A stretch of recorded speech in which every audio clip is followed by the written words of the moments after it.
আপনি কি জানেন যে প্রতিনিয়ত আপনার কিডনিকে নষ্ট করে দিচ্ছে এই 5টি খাবার? এই 5টি খাবার যদি আপনি প্রতিনিয়ত খেয়ে যান, আস্তে আস্তে কিডনি আপনার ড্যামেজ হয়ে যাবে, একসময় আপনার কিডনি ফেলিওর হয়ে যাবে। তাহলে অবশ্যই আমাদেরকে জানতে হবে যে কোন কোন খাবার বা যে 5টি খাবার আপনি কন্টিনিউ খেয়ে গেলে আপনার কিডনিটা একেবারে ড্যামেজ হয়ে যাবে বা একসময় দেখা যাবে যে আপনার কিডনি ফেলিওর হয়ে যাবে, আপনি অকেজো হয়ে যাবেন। আমরা জানি মানবদেহের ভাইটাল অর্গানের মধ্যে একটা হচ্ছে কিডনি। আপনার কিডনি যদি ঠিকঠাক না থাকে তাহলে আপনার শরীরের ব্লাড সার্কুলেশন, আপনার অন্যান্য অর্গানগুলো আস্তে আস্তে ড্যামেজ হয়ে যাবে। যে 5টি খাবার প্রতিদিন খেয়ে গেলে আপনার কিডনি আস্তে আস্তে নষ্ট হয়ে যাবে, সেই 5টি খাবার সম্পর্কে আজকে আলোচনা করব। নতুন হয়ে থাকলে চ্যানেলটা সাবস্ক্রাইব করবেন, অবশ্যই ভিডিওটা আপনার বন্ধু বান্ধবের কাছে শেয়ার করে দিবেন যেন তারা জেনে অনেক বেশি উপকৃত হয়। 1 নম্বর হচ্ছে লবণ। আমরা জানি যারা অতিরিক্ত পরিমাণ এবং প্রত্যেক দিন লবণ খেয়ে যায় তাদের কিন্তু কিডনিতে আস্তে আস্তে সমস্যা সৃষ্টি হয়ে থাকে। আমরা জানি যে একজন ব্যক্তি প্রত্যেক দিন 1 চামচ লবণ খেতে পারবে, সেটা তরকারির সাথে হোক বা তরকারি ছাড়া হোক। 1 চামচের বেশি কোনোভাবেই খাওয়া সম্ভব নয়। কিন্তু অনেক মহিলা বা অনেক পুরুষরা রয়েছে যে তরকারির পাশাপাশিও ভাতে বা খাবারের সাথে 1 চামচ 2 চামচ লবণ অতিরিক্ত খেয়ে থাকে। এই অতিরিক্ত লবণটা কিন্তু আপনাকে অনেক বেশি ক্ষতি করবে। যারা 1 চামচের বেশি অতিরিক্ত পরিমাণ লবণ খায় তাদের দেখা যাবে যে কিডনি ফেলিওর, কিডনিতে স্টোন, অনেক সময় দেখা যায় নেফ্রাইটিস হয়ে যায়। এছাড়াও দেখা যায় যে যারা অতিরিক্ত পরিমাণ লবণ বা কাঁচা লবণ বা টিপা লবণ খেয়ে থাকে তাদের হচ্ছে হাইপারটেনশন বা অর্থাৎ উচ্চ রক্তচাপ আস্তে আস্তে বাড়তে থাকে। অতিরিক্ত লবণ আমাদের শরীর থেকে পানিটা বের করে দেয়, আর আমরা জানি যে শরীর থেকে যদি পানি বের হয়ে যায় তাহলে অবশ্যই আস্তে আস্তে একজন ব্যক্তি ডিহাইড্রেশন হয়ে যাবে। আর একজন ব্যক্তি যদি ডিহাইড্রেশন হয়ে যায় তার হার্ট কার্যক্ষমতা কমে যাবে, হার্টকে অতিরিক্ত পরিমাণ পাম্প করতে হবে এবং তার ব্লাড প্রেশার দিন দিন আস্তে আস্তে বেড়ে যাবে। বা এছাড়াও দেখা যায় যে কিডনি ফেলিওর মারাত্মকভাবে সৃষ্টি হতে পারে। অবশ্যই প্রত্যেক দিন 1 চামচের বেশি কোনোভাবেই লবণ খাওয়া যাবে না। 2 নম্বর হচ্ছে পানি।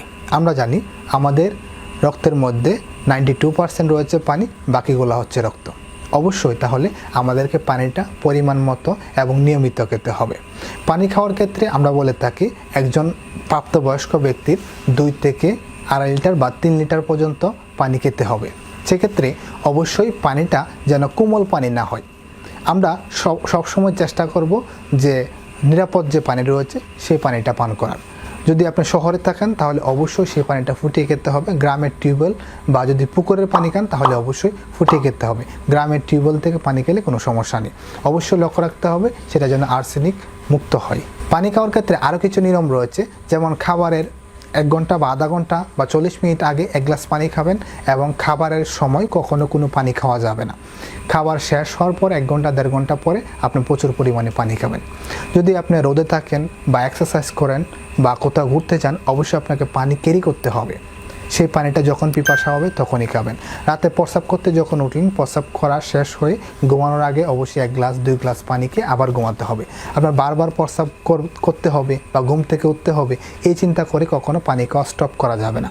বিশেষ করে যারা আমরা মহিলারা আছি তারা পানিটা খুব কম পরিমাণে খেয়ে থাকে, তাদের বেশিরভাগই দেখা যায় ইউটিআই বা প্রস্রাবের ইনফেকশনটা সবসময় লেগেই থাকে। অবশ্যই পানি খাওয়ার ক্ষেত্রে কখনোই কোনো অবহেলা করা যাবে না। নিয়মিত এবং পরিমাণ মতো আপনাকে পানি পান করতে হবে। কোমল পানি খেয়ে আপনার পানি শূন্যতা দূর করা যাবে না।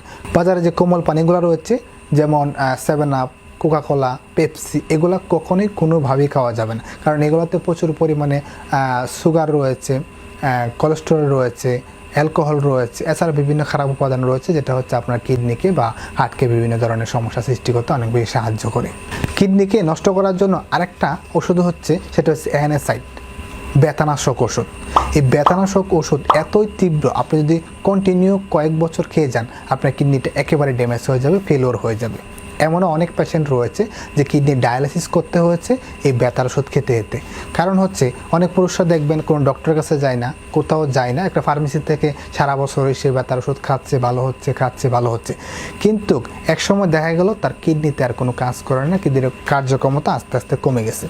একজন পুরুষের যদি কিডনি কার্যকর্তা কমে যায় তাহলে তার শরীরের রক্ত চলাচল বা রক্ত উৎপন্নর যে জায়গাটা সেটা কিন্তু বন্ধ হয়ে যাবে। একজন মানুষের রোগ হতে পারে, ব্যথা হতে পারে, এটা স্বাভাবিক, কিন্তু আপনার দীর্ঘদিন ধরে একজন ডক্টরের পরামর্শ ছাড়া যদি কন্টিনিউ NSAID ড্রাগ যেমন রুলাক, ডাইক্লোফেনাক, এসিক্লোফেনাক, নেফ্রুকজেন এই ধরনের ওষুধ যদি আপনি কন্টিনিউ খেয়ে যান, দেখা যাবে যে একসময় আপনার কিডনিতে অনেক বেশি সমস্যা হবে, কিডনি ফেলিওর হবে, ডায়ালিসিস করা পর্যন্ত লাগতে পারে।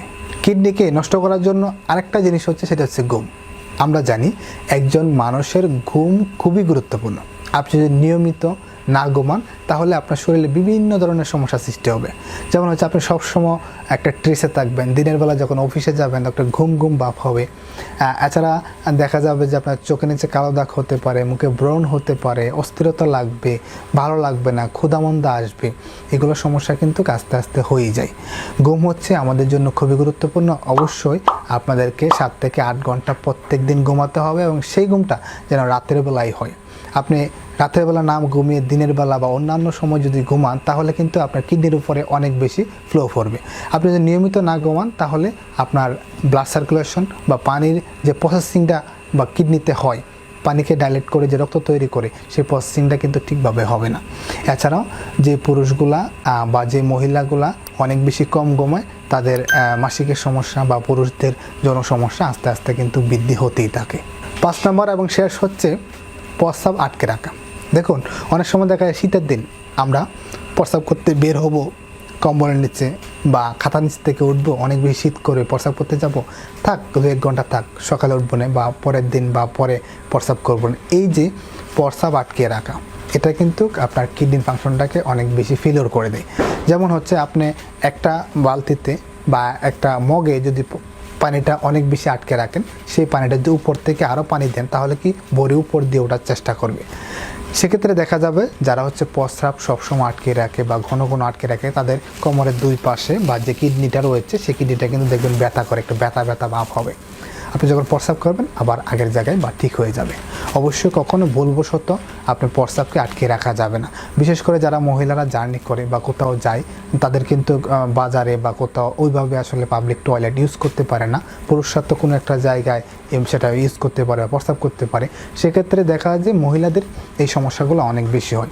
অবশ্যই খেয়াল রাখতে হবে যেন আপনার প্রস্রাব যেন কোনোভাবে আটকে না যায় বা আটকে না রাখার চেষ্টা করা হয়, কারণ এটা কিন্তু আপনি 1 দিন 2 দিন আটকে রাখতে রাখতে একসময় এমন হবে যে আপনার কিডনি সার্কুলেশন বা কিডনির যে কার্যকারিতা সেটা যদি অকেজো হয়ে যায়, সেক্ষেত্রে আপনার কিডনি ফেলিওর বা হার্টে বিভিন্ন ধরনের সমস্যা কিন্তু আপনার মধ্যে আসতে পারে। সো এই ছিল 5টা ভুল। এই 5টা ভুল কখনোই কোনোভাবে করা যাবে না। আপনি সুস্থ থাকুন, অন্যকে সুস্থ রাখার চেষ্টা করুন। আপনি যেটা জানেন অবশ্যই অন্যকে জানান এবং এই 5টা ভুল কখনোই কোনোভাবে করা যাবে না। অবশ্যই এই ভিডিওটা আপনার প্রিয়জনকে শেয়ার করুন, তারাও জানুক এবং তারা জানার পাশাপাশি যেন তারা অনেক বেশি উপকৃত হয়। ধন্যবাদ সকলকে। নতুন হয়ে থাকলে চ্যানেলটা সাবস্ক্রাইব করবেন। অনেক বেশি ভালো থাকবেন।